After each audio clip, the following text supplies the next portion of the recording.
Alrighty, welcome back to another episode of The Matrix. Whoa, what? Where I break down the ads, the best ads, the worst ads, and I just show you what's going through the marketer's mind to everybody, so you know what they're doing, how they're doing it. And no, we're not going to be watching Spider-Man No Way From Home, but it does sound awesome to watch. Oh my god, I can't believe it. But Marvel's already got their, and Sony, they've got their ads down. All you need is like Tom Holland and Zendaya, but we're not going to be doing this today. Maybe I should one day, just do trailer reviews. I used to watch those as a kid. I'd be like, hey, watch the trailer, and then they'd break down everything. They'd find the Easter eggs. You know what I mean? They're like, oh, look at this right here. Oh, pause. That is Mary Jane's apartment complex from the last one in 2003. You guys remember that? Anyways, today I got you a nice ad that I actually was scrolling on Facebook, and it really captured my attention. And I'll tell you why in a little bit, but apparently, I didn't watch it all. I did not watch it all. But apparently, he now sells, he's a millionaire with Airbnb. And I kind of found that pretty cool. I mean, I didn't know that at first. I never watched the whole thing. I was kind of busy. But I then learned that this commercial was 7 minutes long. And then he didn't have this little headline right here. I say remove that, Jorge. Remove the headline. Remove that, because now you're giving away too many secrets. And now it's like, oh, it's an Airbnb ad guy. So, anyways, the way it was on Facebook, he didn't have any of that stuff. So that just made me want to watch it a little bit more. And I think his name on Facebook was just the Jorge Contreras. It wasn't like millionaire.guru.com, it wasn't like in your face like that. But this one was actually very simple, and I kind of like it. I'm gonna let you guys decide what you think, and then we're gonna go take it down together. I might go 2.0 speed because it is 8 minutes, but we'll see. So one of my earliest memories is when I was 7 years old and I used to sell drugs with my dad. You see why? We lived in this little small apartment. There was constant break-ins from people that knew that. No one would want to admit that. He had money from selling drugs. And I used to think that all kids sold drugs. It was just like the fish doesn't know that it's in the water. When I was 7, the doctor told my dad if he wanted to see his youngest son, Jorgito, grow up, he needed to stop drinking. He was pretty much an alcoholic his entire life. Yeah. And so he did stop drinking. And so how many of you resonate with this? He's just explaining him a story, right? But the damage was too much and too far. So when I was 12, he passed away from alcohol. And then my mom abandoned me when I was 13. So from 12 to 16, I started living with my mom's friend, Estela. At 16, she said, hey, I've taken care of you enough. Now you got to look after yourself. One of my biggest drivers is that when my dad passed away, I felt like I was in a state of survival. Like I need to provide for myself. Like I need to survive. I need to figure out how to take care of myself because no one is going to take care of me. So while at community college, I joined the salsa team, and my salsa partner introduced me to bachata. She showed me a little basic step, 1, 2, 3, tap, 1, 2, 3, tap. And she's like, yeah, you got to check out this CD, just came out. It's called Aventura. I just listened to the whole CD all in one day, and I just fell in love with the music. And so I started watching the few YouTube videos that there were in 2007, started practicing every day. 3 months later, I sent a mass text to a bunch of my friends from my BlackBerry phone. And I said, hey guys, I'm gonna start teaching bachata at my friend Yaneli's backyard. So it's like a brick wall, and I had my little CD and little stereo, and I started teaching bachata, and it was like for free. One of my friends showed up, and then like 3 people showed up, and then 5 people, and so I started charging $5, then $7. Then I started teaching at a dance studio. Then I met my dance partner, Leslie, and together we started the very first bachata dance company in the US. We started the first bachata dance festival in Los Angeles, and then I started the first bachata nightclub in the US. And for 8 years, I lived and breathed dance, got to travel to over 25 countries, teaching, performing, training other instructors how to teach bachata. And it was just a great chapter of my life. The problem that I saw with the dance business is that I built a business around me, and I felt stuck because the business only generated income when I was trading time for money. Yeah, I was making over 200K. I had a high income, but I had no assets to show for my income. And so I realized that if I stopped making that money, I wouldn't be able to take care of myself or my loved ones. I needed to do something different. And that's when my wife and I started taking personal development courses, real estate investing courses, became a student at the Rich Dad Company. So when I got my mentor at Rich Dad, prior to that, I had this idea of paying off my first home, right? I thought that all debt was bad. And so when I started working with her, she helped me realize that the way to create financial freedom was to actually tap into the existing equity from that first property I had purchased and then leverage that to go and buy more. And so that's what I did. And so I had long-term tenants in my properties at the beginning, but then I learned that there was a bigger opportunity. One of my dance students introduced me to Airbnb in 2016, and she mentioned she was making 3 times more with Airbnb on each of her units that she was making with long-term tenants. And so when I started doing the math for my properties, it just made so much sense. So when I had the long-term properties, I was making about $6,000 a month with all 4 units, which is about $1,500 each. Once I launched them on Airbnb, they started making more than double. So each one went from $1,500 to about $3,500 a month. So that took me from $6K to $14,000 all in the matter of like 3 months.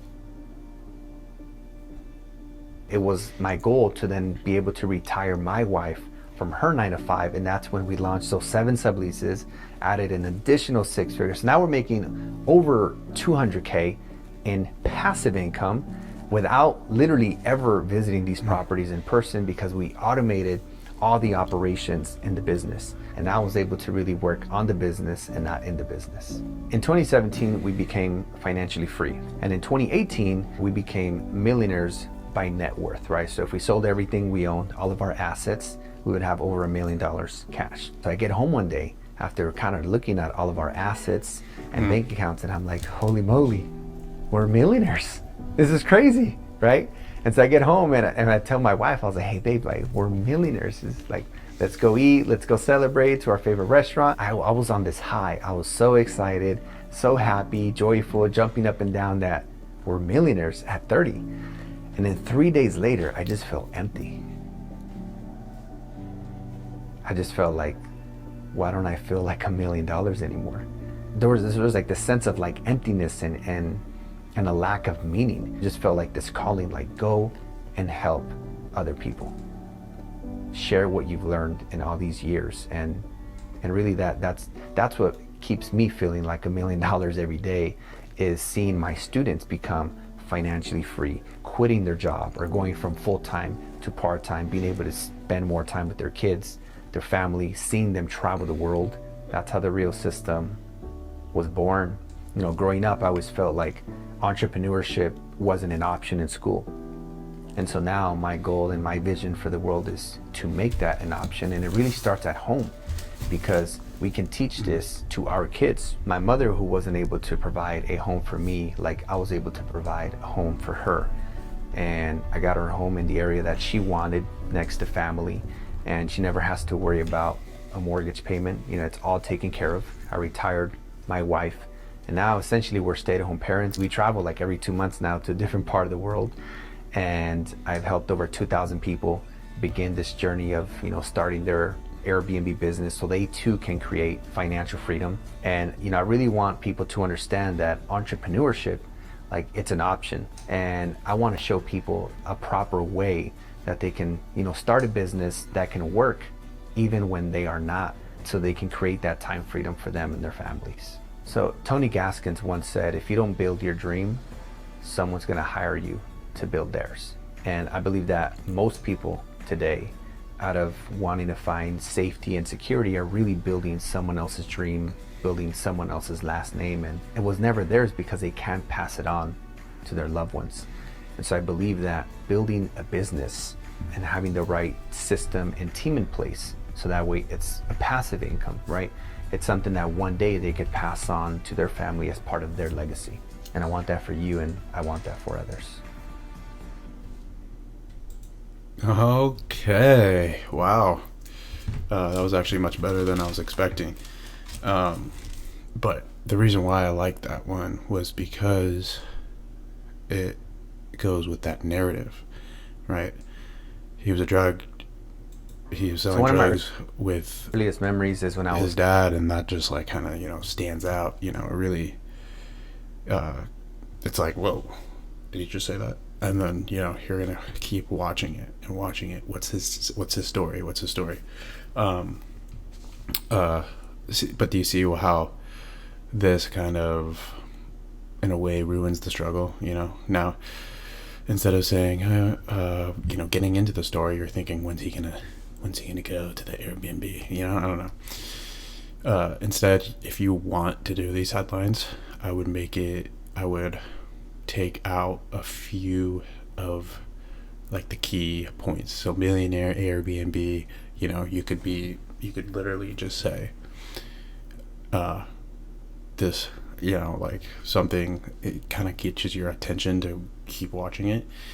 And it could be like something, very outlandish, like this Traphouse, turning the Traphouse into, a legal asset, right? And people would then be like, oh, what's he talking about? Right? So that's not going to be, you're leaving Airbnb out, you're leaving out millionaire. And so people will naturally be like, what's he talking about? Traphouse to legal, how'd he do it? That's just a point anyways. It might not even do well, but I really like the story. Very long. And one of the things was that I want to point out is the very first things that you say here, right, are going to attract that same market, right? So if he's talking about how he came from this poverty-stricken level, then people who also have come from there are going to recognize it a lot more, right? But then he also changes it up, and this is kind of a weird thing that he does. Is now he goes from this section of life, being poor, to now having $200K a month doing salsa dancing. So now he's talking to entrepreneurs who are also coming from the poor area, right? So it's like, now he's calling out entrepreneurs, and then now he's calling out kind of entrepreneurs that have made $1 million, and then he's calling out entrepreneurs that made $1 million and that didn't feel exactly the best about making $1 million, and they wanted to keep learning. But no, this is a good narrative. I really like that narrative. I think he could make it a little bit shorter, even though it was at a good pace. But either way, it was really nice. He also was breaking down a lot of beliefs. So I think he said, when I got out of college or something like that, I believed that all debt was bad, right? And that's like, a huge mindset. A lot of people think of debt as like they're climbing. They don't know what to do with their money. And once they get into debt, they have all the school debt, the college debt, their car debt, and it's just like, bad. They don't know that debt could actually make them money passively. So he's also calling out that. He's breaking down that belief, and he's also breaking down the school system. So I think he said somewhere around here that he's like, oh, okay, so schools never taught me entrepreneurship, and because of entrepreneurship, I was able to buy my mom something like this, and then I was able to do this and become a millionaire by assets. So yeah, he's like, it's for somebody who is thinking in their mind, these are scams. These things are scams. And school path is the safe route. It's the people who are thinking that. So he's breaking that down. I think he could put a little bit more proof points, but he is his own case study, which is actually fantastic. Maybe if he could I think what would make it better is actually put in a few other student case studies from this, not just him. Even though he is a very good case study, we should see numbers on how and systems that helped his students get to where they wanted to be even faster than he did. So yeah, that's my ad take. I actually really enjoyed this ad. It's beautiful. He took the time to make it, and he kind of resonated with people just by resonating with himself and telling his story. So yeah, that'll about wrap it up. That's about it. I had a really fun time doing this. Jorge, if you're watching this, I really liked it, and I actually would want to know a little bit more. You left that a lot of curiosity in. So thank you so much for watching, and peace.